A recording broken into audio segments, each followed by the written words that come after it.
Welcome back to the next episode of The Doggone Truth About Rescue.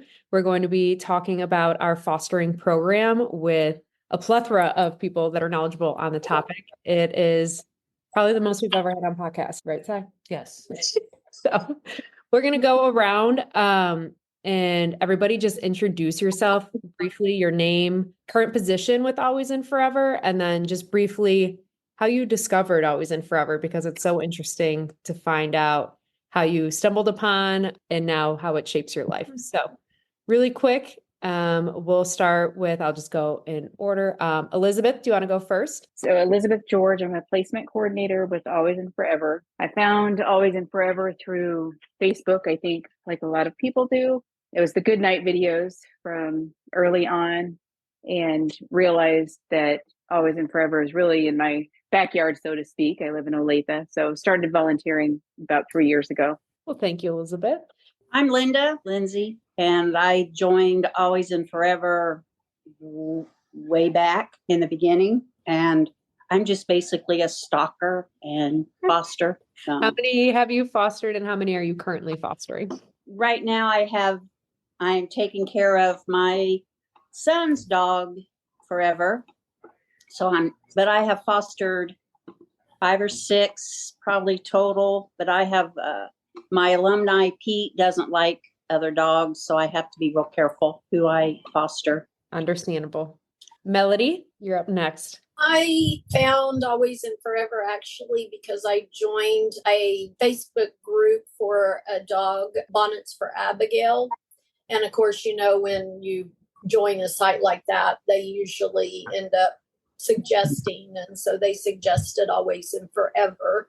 And I think it was 2021 when I started following, and the morning and morning breakfast shuffles were some of my favorite. And so that's how I started.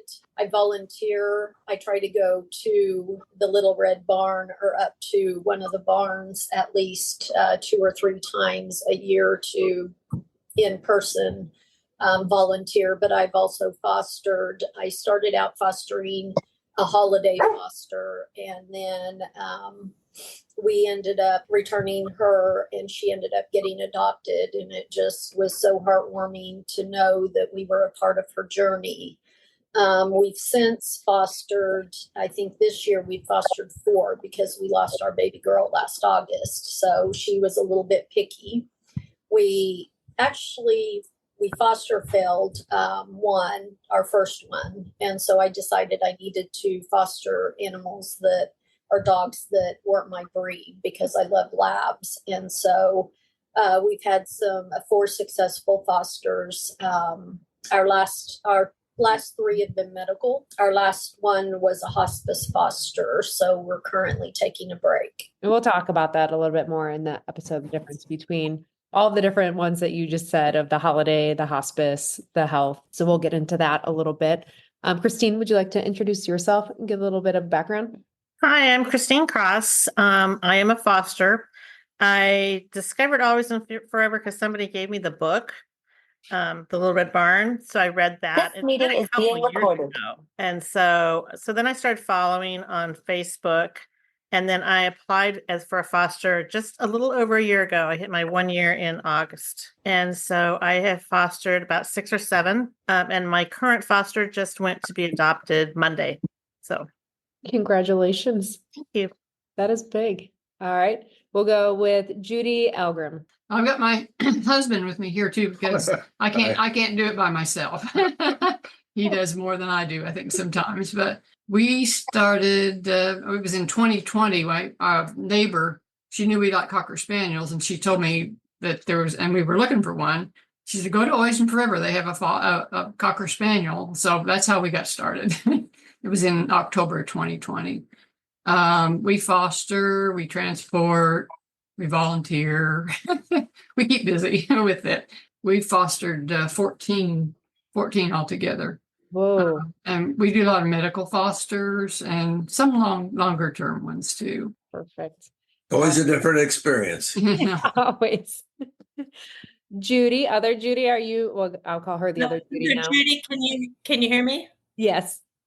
Okay. I walked in about the second month the barn was open in 2018. So I went back in Shelter Love yesterday to see how many fosters I've had.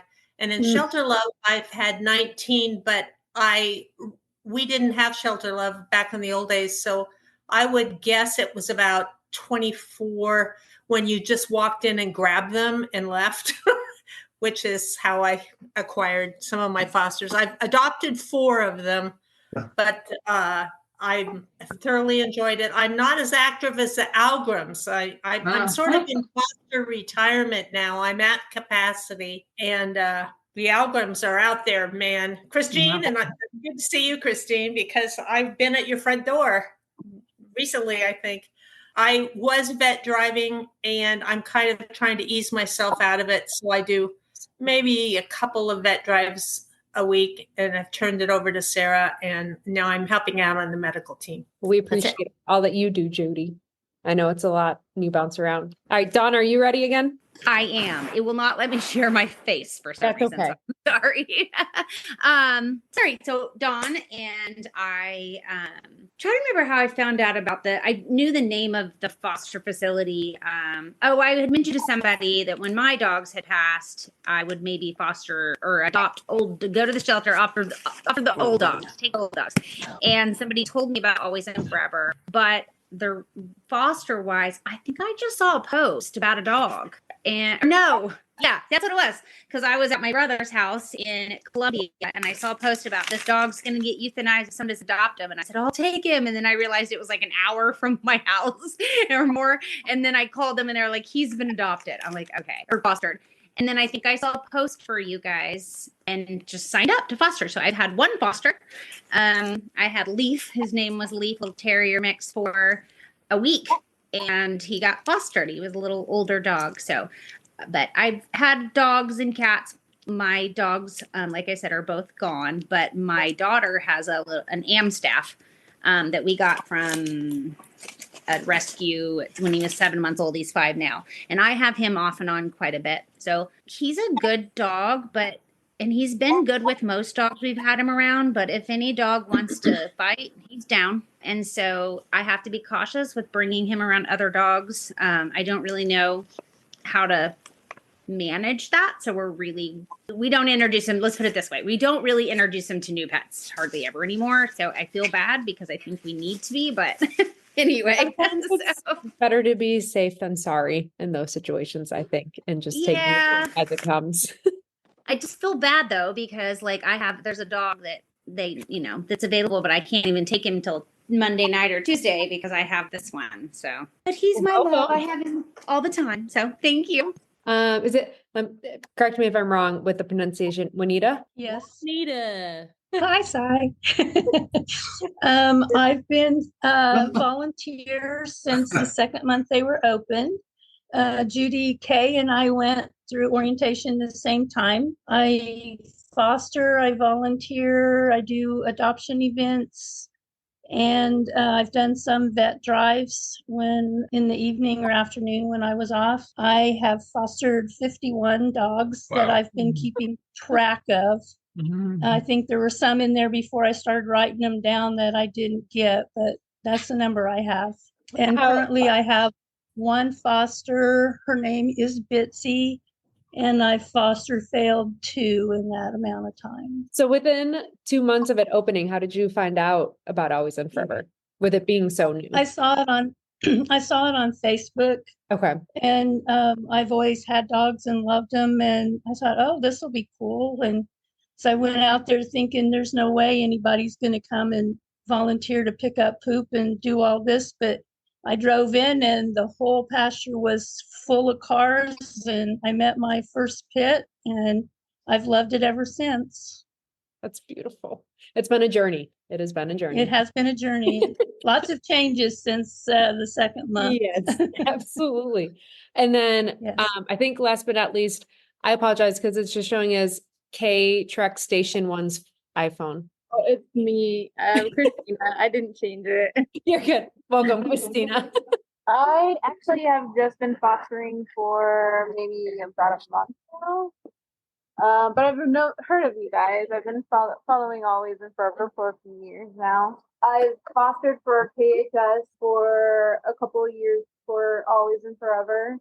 After the last couple of experiences I've had with KHS, I decided no longer to foster for them, and I really love you guys. I have a soft spot for medical cases because this guy right here, I fostered him. His name is Sebastian. I fostered him, and the day I picked him up, the day he had his leg amputated, and was love ever since. Well, But thank you. I fostered other dogs for some other rescues that were set to be euthanized from WAS. One of them is a foster fail. Gustavo. Yeah, I'm talking about you. And he was going to be youth listed for AIDS. And For audio. positive. I'm trying to think of the name of the rescue that I was working with, but I can't think of it. It's in Iowa. Oh, got it. So pretty new to Always and Forever. Well, welcome. Yeah. And I'm friends with Tristan, who's one of the foster coordinators. So Is that everyone? Oh, Dawn, we finally see your camera on. Nice to meet you. Like, wait, we have someone new. No, Dawn. Well, Sorry, I figured it out. you're good. Was that everyone? Did I hit everybody? Again, this is our largest group. So thank you. Literally all ends of the spectrum from second month of starting up to a month in. So we're going to talk about that a little bit more. So I'm just going to ask a few questions and then whoever wants to jump in and talk about it. And then we'll just keep flowing through. So to start out, the first question is just the process of fostering. So if I'm on Facebook and Always and Forever comes up like it did for so many of you and how you found it, and I see a dog that I want to foster, what are the steps that I need to go through to apply and then become a foster for that dog? So whoever wants to answer that one, have at it. Well, for myself, I was way back when Judy was started fostering, and we just would get one. When I became a foster, I had to put in an application. Yeah, Okay. I think I finally did put in the application, but it wasn't till much later when they started. And they did the whole virtual tour of my house, check my references. Yeah, but I don't think it happened until COVID. So Once everybody wanted a foster dog. So can we talk about the application process on that of requirements, what it takes to be a foster? You mentioned a virtual home. What kind of house would maybe disqualify you or qualify you of like your living conditions? Any barriers that might come across for potential fosters? The only barrier that came up in my tour was my daughter's bathroom. There was too many things on the side of the bathtub, so she had to clean up that. But there really wasn't anything else that needed to be changed. Anyone I else? think a couple things that are looked for. We look for like poisonous plants that a lot of people don't know certain plants are poisonous. So you look at things like that. When we're doing a home check, we count like stairs, things like that. Hard surface floors, which are important if you get a dog with leg issues that maybe couldn't go up and down steps or might slide on the floor. So that type of thing. And we look at the yard, we look inside and out, a fenced yard. If you don't have a fence, doesn't necessarily mean that you cannot foster. But you can't let your dog out to run, of course, but so that's not a barrier to it. And, we don't look, we've had people that lived in an RV that qualified also. So we don't look at big house or, fancy house or anything like that, just someplace safe for the dog to be. That's great. And I think it should be that way of knowing where the dogs are going and not just going to anyone and kind of having the background and knowing it's a safe place. So that is one thing I love about Always and Forever, the steps that they do take before the dogs are placed. So going into the different types of fostering, because you guys all kind of mentioned something a little bit different. So what came up a lot was medical with Melody and Christina. I remember you guys saying that first. So Melody, do you want to talk about what medical fostering looks like, expectations, why you choose to do it? Because that's not always easy. It isn't, but I think that it's really rewarding when you're successful. It is difficult. I think that the reason why my first medical was a dog that had to have leg surgery from being hit by a car. And my girl dog that passed away, she ended up having to have back leg surgery on both of her back legs 3 years apart. So I had experience with knowing, that, for a certain amount of time, you take him out on lead. They're never off of leash in the house, because if they jump, they can damage the repair work and stuff like that. So that's kind of how I started with the medical fostering. And I've fostered 2 dogs now that had leg surgeries. And then our last foster, she had a tumor, and a mammary tumor, and it was 10 pounds. And to tell you the truth, I was just drawn to her. There's something, when you look at those dogs that are in need of help, they just speak to you. That's how I get my dogs is, there's something about them. And she spoke to me, and I knew that it could be a heavy, heavy challenge, because she was only 52 pounds. She was malnourished, and they just wanted her to have love in a home. And so I got a call from the person placing her, and they said that her tumor had the possibility of rupturing or opening up. And if that happened, it was very vascular. So they wanted to make sure that, I was prepared for that possibility. Mm-hmm. My stepdaughter is veterinarian. So perfect.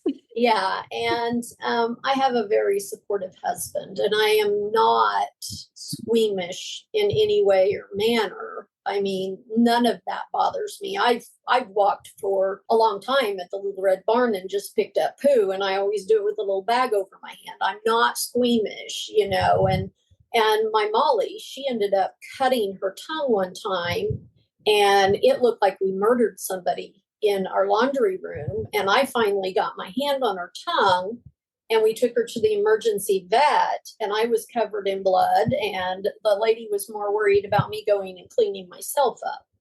So, those types of things, I think being able to remain calm and being able to have critical thinking if something does happen. Mm-hmm. And then the coordination with the medical is huge. Because, they're setting up those follow-ups, they're going off of what you're seeing and what you're physically being able to tell on the dog. And I've even sent pictures to Julie of my fosters saying, okay, so this is what I'm seeing. And, we would talk about, next steps and what I needed to do. So, it's just, I think the key thing is just, being calm and when it speaks to you. And since I had the experience with my own dog. That's a lot. And I don't think there's enough people like you out there in the world. So very appreciative of what you do. I know you mentioned hospice as well. Has anyone else on the call done hospice fosters? I have a foster right now that is probably hospice. This is Juanita, sorry. Yep, go ahead. It's my first one that's a hospice. They said they didn't know that when they saved her, but she has like doggy dementia. She doesn't know where she is sometimes and spins in circles. So this process is all new to me. This is my first hospice foster. So any suggestions or help there would be great. Do you have any, Melody? I know you said that you've done some. Well, I think that, making sure that you communicate with the medical team and also getting support, I do a lot of research on the dogs that I foster. I do a lot of research on their breeding as well, so I know what their tendencies are. So for the dementia dog, I would probably look up dog dementia and find out, what are the signs and symptoms and what can I expect and what I can do to help them. That's my suggestion, but I'm big on research. I've been in close contact with Julie about her, so she knows. Does anyone want to hard. talk about when you do take on a hospice or medical, the support that you get from Always and Forever when you make that decision? Almost all of our dogs have been medical fosters. We started out with Maddox was our first one. And I think we've gotten more of them because Julie found out I'm a So, retired nurse practitioner. can you guys hear me? Yes. Okay, so this is Jennifer Schnitt. Sorry, I am, I'm at my mom's house and she has COVID, so mask. So I have done a couple of hospice fosters, and I will tell you that the medical coordinators, and I've received a lot of support from the medical team. And I think what I have not enjoyed, but I think it's really important to have that open dialogue and open communication about what's going on with the hospice foster, because you see them every day in and out and know what they're kind of what they're going through, and relaying that to the medical coordinators. You're that dog's eyes and ears, and I think that's just so important for the communication.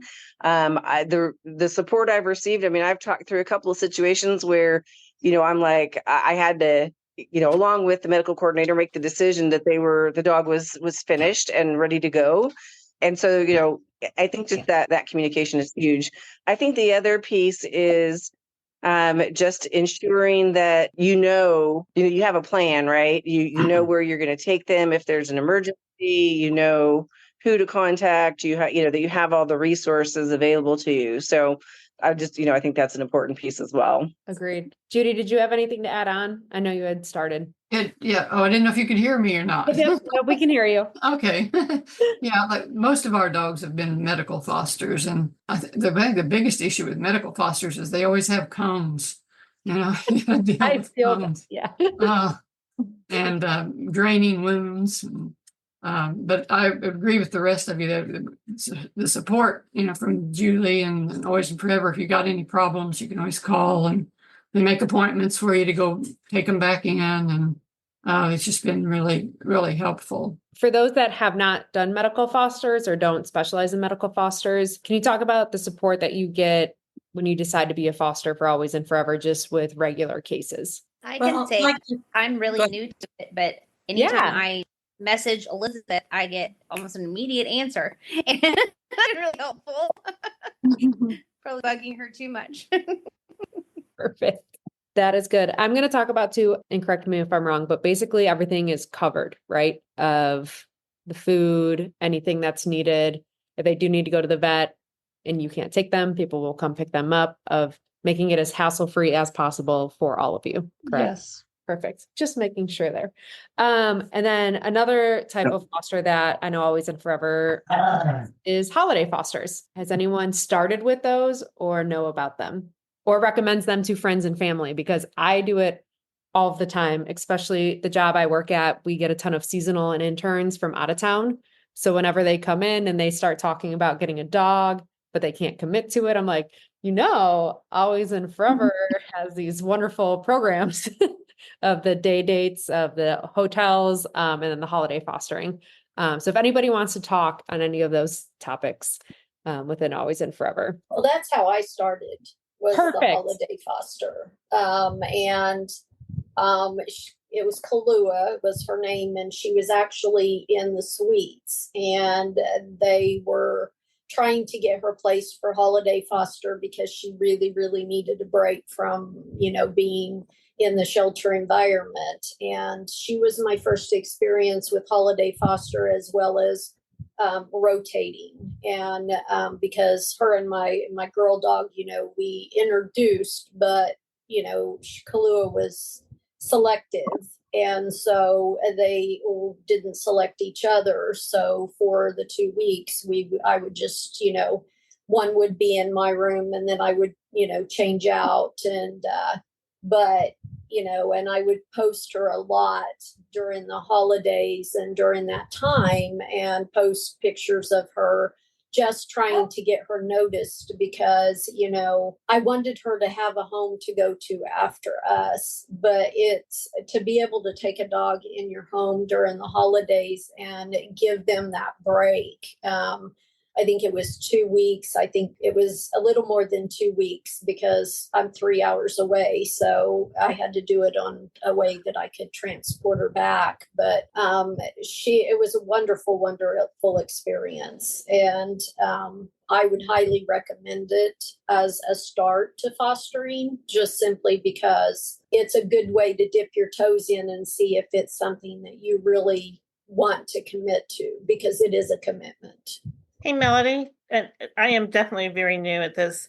I've never heard of holiday fostering before. Can you kind of tell me what it entails? Well, usually around the Christmas time, they will start putting dogs that, have been there for a while at the Little Red Barn or the other barns, and they'll put out pleas for holiday fosters. And most of the time, or a lot of the time, it's slow introductions for most of the dogs. So they like for you to be able to either crate and rotate. I have a whole room that I dedicate to the dog that I have at that time. And so, but you just take them into your home and love them and give them that break. And then after the holidays, you take them back, and it just gives them time to decompress. You get to show them in a home environment. You get to observe what their behaviors are and how they are when they're more relaxed. And then, they go back and they're happy to see their people that, normally take care of them. I felt really down at first about taking Kahlua back, but once when I took her back, she was just so happy to see everybody, and she did so well. And I think it's a great, great program, not only to get the dogs out and in a home environment, but also to give the staff a break, because that way they can have less dogs to take care of during that time and maybe be able to be with family. But they usually put out the plea, I think, before Christmas, and then keep them until New Year's, or is it Thanksgiving? I'm deciding. I can't remember if it's Thanksgiving and Christmas. I know it's Christmas because it's both. It's both Thanksgiving and Christmas. Okay, yeah, and I think we did ours before Christmas into the new year. Yeah, and I will say, I had done it one year with Roma. I don't know if you guys remember. Yes. She was there, but she was a Little Gray Barn dog that I absolutely loved when I was at Little Gray Barn, but wasn't sure if she'd be a fit with my lifestyle. And that was the perfect opportunity for me to get her out of the shelter. Had her for a week, realized, in fact, her separation anxiety, I'm gone way too much. But it gave me the opportunity to see that we weren't a fit. And also, like you said, that is such a big part of giving the walkers and workers at the shelters a little bit more of a break during the holidays, and then get the dogs out. So yes, beautiful, beautiful program. You brought up a few points too that I want inputs on: the social media aspect of fostering and promoting the dogs and taking the photos and videos. Just how much does this group promote the dogs, and share the photos, content, and I don't know how else to word it, how much that actually helps get them into homes? Well, I think it really helps because Kahlua was adopted. My first medical foster, Carter, was adopted. Sage did go back to her previous home. And of course, we foster filled with Hershey. Mm-hmm. And then we had the medical foster. And Wiley got a home. And I actually did his meet and greet here at my house. And then he went with his forever. So I do think that it's very valuable to post to them and to get those pictures and get people to connect, because with Carter, that's the way we found his foster. And she came out once she was approved, drove out to Wichita so that she could see him and meet him. So I do think that that's a big piece that's very helpful. And if you can do it as a foster, it just takes that load off of the foster coordinators. I had a foster, not this last one, the one before, who was one of the Christmas puppies. And I had her for 4 months, but she had a lady wanted to see if I was going to have her in Spring Hill at an event. And she came out, when she got there, she said she had been following her online and looking at the pictures and everything else. And just, I fell in love with her. She wanted it. And then she was like, perfect. And she and her husband came out and then came back later with their daughter and took her the next day. We rushed it through. But yeah. And then the other point you brought up, and Juanita, I'm going to go back to you since you've had 51 foster's dogs and anybody else, because I know you can relate to all of it. How do you handle the feelings of giving up a dog and that's the hardest part? Because I know that is hard. And I hate the terminology of foster failing when you decide to keep a dog, like Right. failing because it found a home, but either way, because I'm a foster fail. So I just don't like failure connected to me. But either way, the feelings of actually getting them into a new home. It's kind of bittersweet. It's really hard I do the littles, the small ones. And so when they go, they're being carried off, and the look in their eyes when they look at you like, where is this person taking me? It's really hard. Or even with the new people are trying to get introduced to them, and they keep looking and wanting to come to you. That's the heart-wrenching part, but they're going to get good homes. And so you just kind of have to take the heartbreak and go on to the next one. Who do we want to go to next? I feel like everybody can answer this question. So whoever wants to go next. My Christmas card list just gets longer because I get pretty close to the people who end up adopting my fosters. I'm trying not to go to the point of being a stalker, but I actually know where they live. And I check in on them all the time, and I'm always thrilled. One thing that's so important is being able to see those alumni photos. And Connie Kanabe does a great job of going back to dogs that have been adopted. And for those of us who had fostered those dogs, it's like so wonderful to see them enjoying their home, and if they were in bad shape, when they were with you, and we're kind of going through the vetting process and the recovery process, you see them being healthy, and it's super heartwarming. But like Juanita says, I cry every time. I cry if I'm just putting a dog in the car at the Red Barn. I cry with every dog that goes down the driveway, but it's just part of the thing. Very bittersweet. Like, there are so many fosters I would have loved to have adopted, but I just have to remind myself, if you adopt them, you're not going to be able to foster another dog. That's the main thing.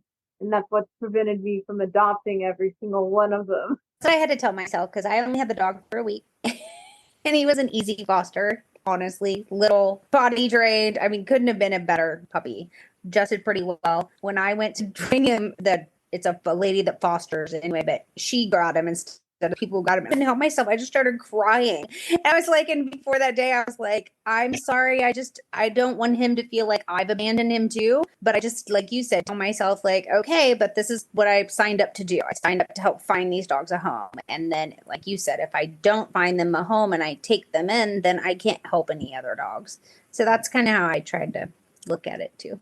It's been hard for me though the last month or so, because now I'm following the Always and Forever on Facebook, and so I'm hoping it gets a little easier, but I just see the posts all the time and it just breaks my heart. I'm like, oh, all these dogs. But I think I'll adjust a little bit to that. Probably I also not. think there's something wrong with me, because I can watch like shows about people getting hurt and killed, but you show a dog and I'm like, oh my God, turn it, I don't want to see it. So I'm pretty pathetic that way. Yeah, we always laugh at my house because if we're watching a movie and I think that you can sense doom for the dog, I can't watch it, but I can watch all the people get murdered, and it's fine with I would say fostering is so important as part of the chain of care. From the time that we get a dog in, if we didn't have fosters, it wouldn't work, because you can't have ready adopters standing there. And we all know our space is so limited.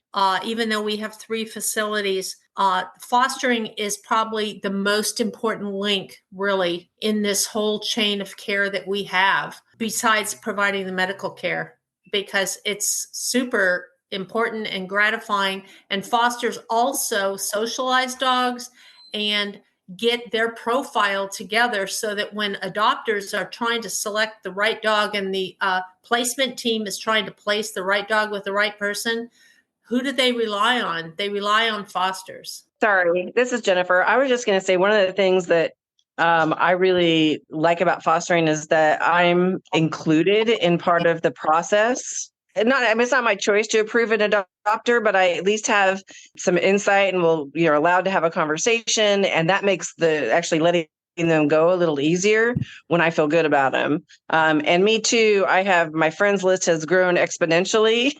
And I have lots of new friends because of the people that have adopted. And I also have new friends from, when I've had the owner has passed away, and I we'll keep in touch with, the daughter or son or whoever, relinquished the dog, or if they had to go into assisted living or some sort of long-term care. I've also kept in contact with them as long as, that's what they want and that's appropriate. Right. And, to help people feel better about having to let their babies go when they're in a situation they have no control over. I think it's important to remind myself all the time, I'm just a piece of their journey, a part of their journey in finding that forever. And while it's important, for the overall picture, I'm just a part of that. All right. We have a question. This was all wonderful. Judy's husband, what was your name? Mr. Algrim. Mr. Tracy. Algrim. Tracy. We would like to hear from you as well. Because obviously it is important enough for you to join the call. Out of the two of you, who is the one that usually picks the dogs to foster? Wow. I don't know. It's usually me. I usually see him on Facebook, and then I come in and tell him, I say, okay, they've got this dog. Can we take him? And of course, he always says yes. Well, they've always been really, really good. I like Maddox. I really liked him, and Boko. He was just the greatest. We had him over Christmas and took him to her family, and everybody loved him. And we took him to our family, and everybody, he was just a fantastic dog. He was hard to let go. Well, we appreciate it. Does take a village sometimes. It does. That you have each other in the support system. We are going to start wrapping up. The next question is going to be just giving advice to new fosters who has not really had the opportunity to speak yet that wants to answer that. Well, it's up for anybody. So listening to your experiences, and again, you guys are all over the board of a few months in to years in of Always and Forever and doing fostering from 1 dog to 51 dogs. Obviously, a lot goes into it. It takes a different mindset, attitude, like you said, of you're just one of the chapters, not the whole book for some of the dogs. So just what advice would you give to somebody looking into fostering to help almost convince them that it is a good journey to take a part of? He said, I said, give it a try.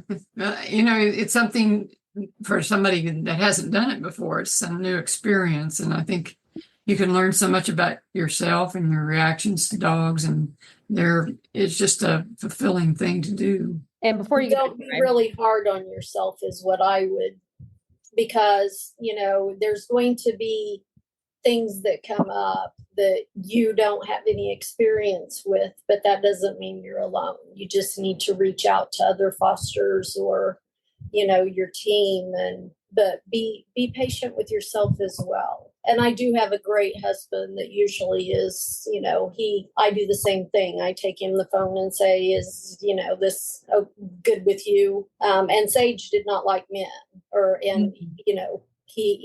she had problems with him, but he allowed her to stay so she could get healed up and get back to her other fosters. So patience with yourself during the process, especially in the beginning, and reach out. That is all good. And Jen shot me a note of a good topic to bring up. Mr. Algrim, you said, give it a shot.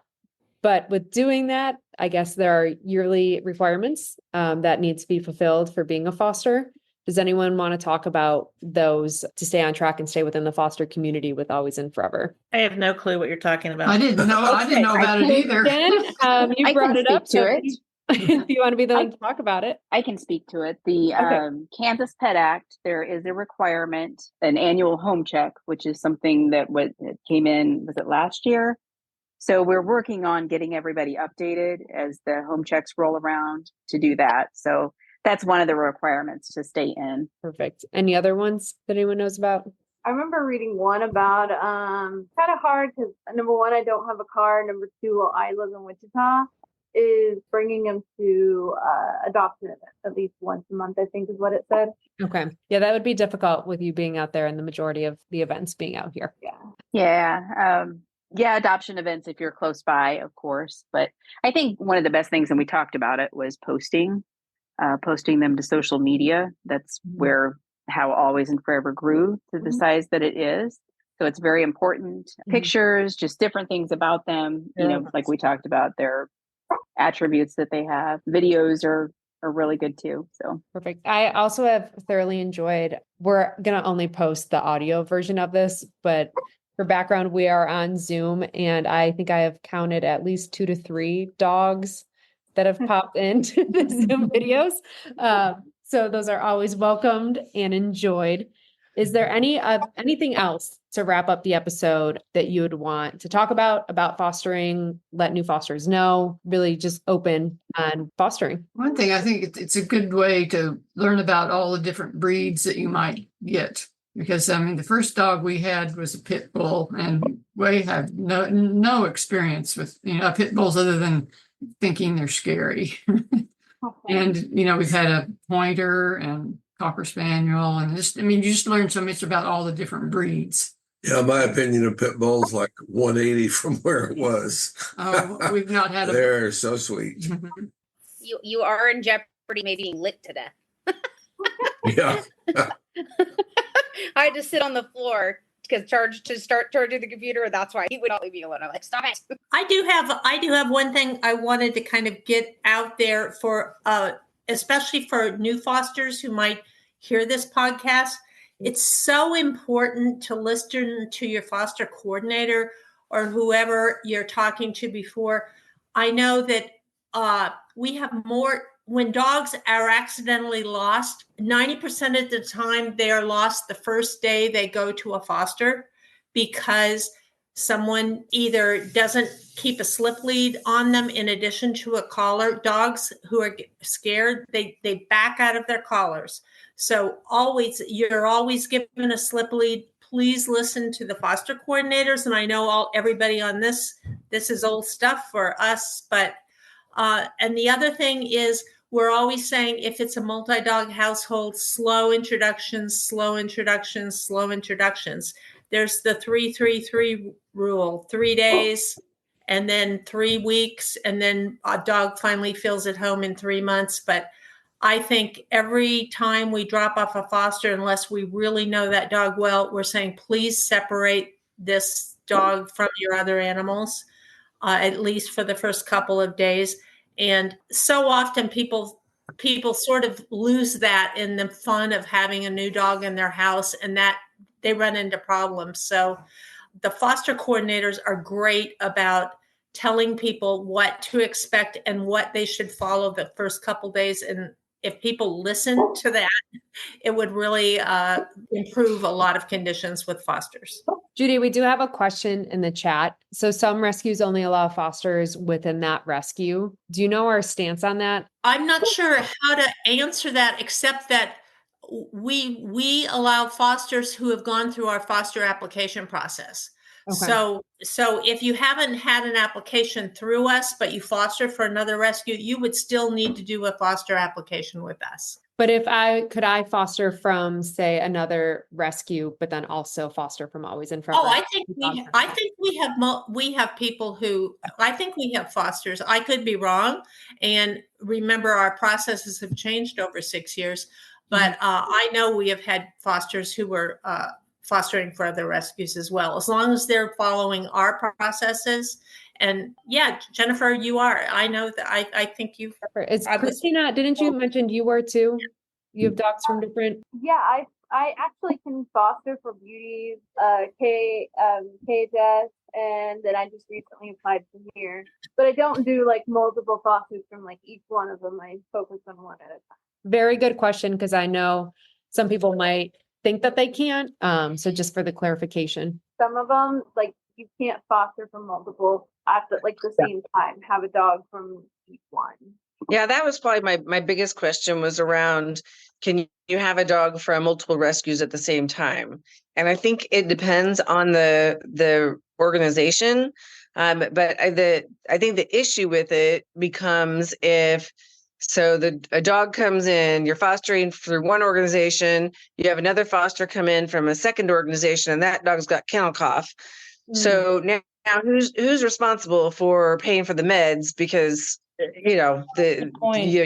you expose them from an exposure perspective.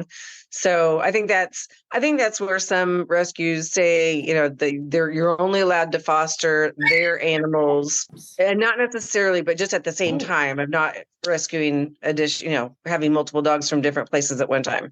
I could see that. That is a very good topic to bring up and discuss, because clearly some sides, but also makes sense. Sai?